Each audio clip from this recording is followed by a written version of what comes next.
coming to the end of the DC Universe Classics Wave 10, the Walmart exclusive wave, or one of them, we of course have to do the Collect and Connect figure, which in this case is Imperiex. Now Imperiex is a very modern character. He's only 10 years old. Imperiex first appears in Superman number 153 in 2000 as part of the Our Worlds at War storyline. It was mainly a Superman story, but encompassed the whole of the DC universe. Pretty cool face sculpt.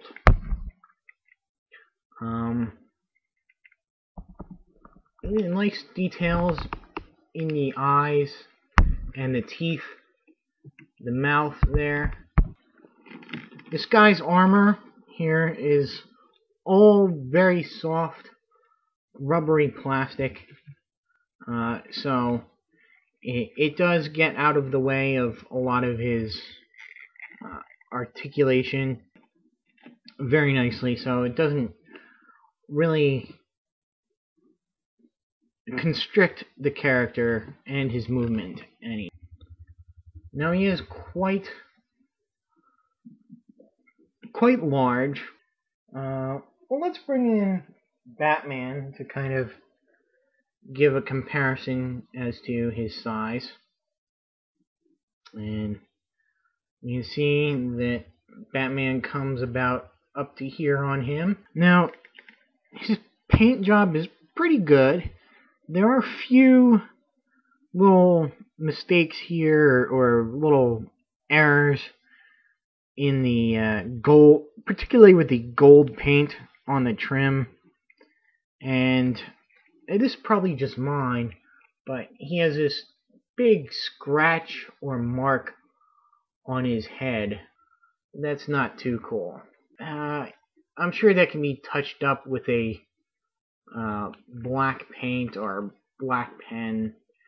As for articulation, he's got pretty much the standard DC even for a Collect and Connect figure.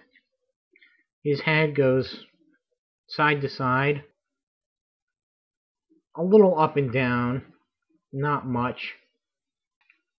His arms, they don't go all the way around. Well, they do rotate all the way around, but his big armor, even though it is flexible, doesn't flex out of the way completely. And his arms go out to the side, rotate at the bicep, bend at the elbow, and rotate at the wrist. He's got upper torso articulation, although his cape does impede that a little bit. He's also got waist articulation, and it's funny to note that this little skirt here is not attached to either, so that can turn separate of his waist. His legs go forward and back, not too much back, and they go out. They are kind of limited by the skirt again, but you can flex that a little bit to give him his full articulation. He rotates at the lower thigh, bends at the knee, bends at the ankle, and he does have a pivot at the feet. So that's pretty cool. Helps him balance out. I really do like the kind of Kirby-esque design here with the circles and jagged design here, which carries on to the arms. And again, he was the main bad guy of the Our Worlds at War event. Again, I didn't read a lot of these, mainly a couple of specials here and there. My favorite of which was the JSA Our Worlds at War. I believe he had something to do with, like, he was the embodiment of entropy. What he wanted to do was to destroy the universe and, well, really restart the universe with a big bang.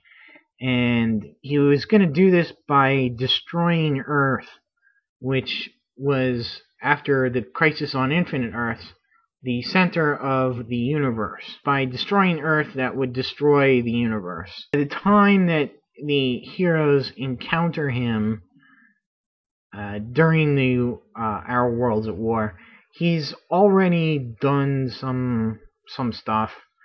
I think he destroyed World, the Mongols' planet, and also had destroyed the planet of Almerac, where Maxima came from. Somehow he had enslaved Daxam and was using their power for something, which was what the JSA special was about, because they went and they freed all the Daxamites from his power. I did not read the Superman books at the time, which is where the main story took place. I know that it involved, he actually had these probes that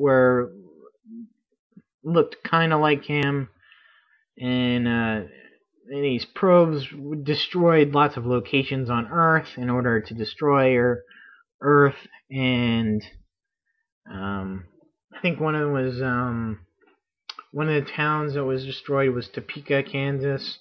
A bunch of heroes died during this series, during this event. Among them, Maxima, General Rock, who used to be Sergeant Rock, and a strange visitor. I don't know, you may not know who she is, but she was basically a electric blue Supergirl. And there are lots. Those have basically stayed dead.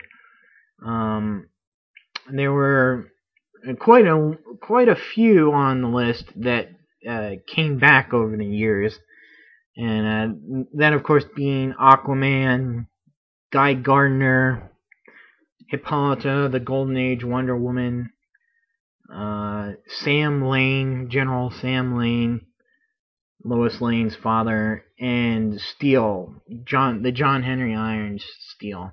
Of course, those all came back. You might also, if you watched the very short-lived Superboy and the Legion of Superheroes, I believe Imperiex was the main baddie of the second season, and he was kind of changed around a little bit for the series. So, yeah, I guess that'll be it. Until my next review, see ya.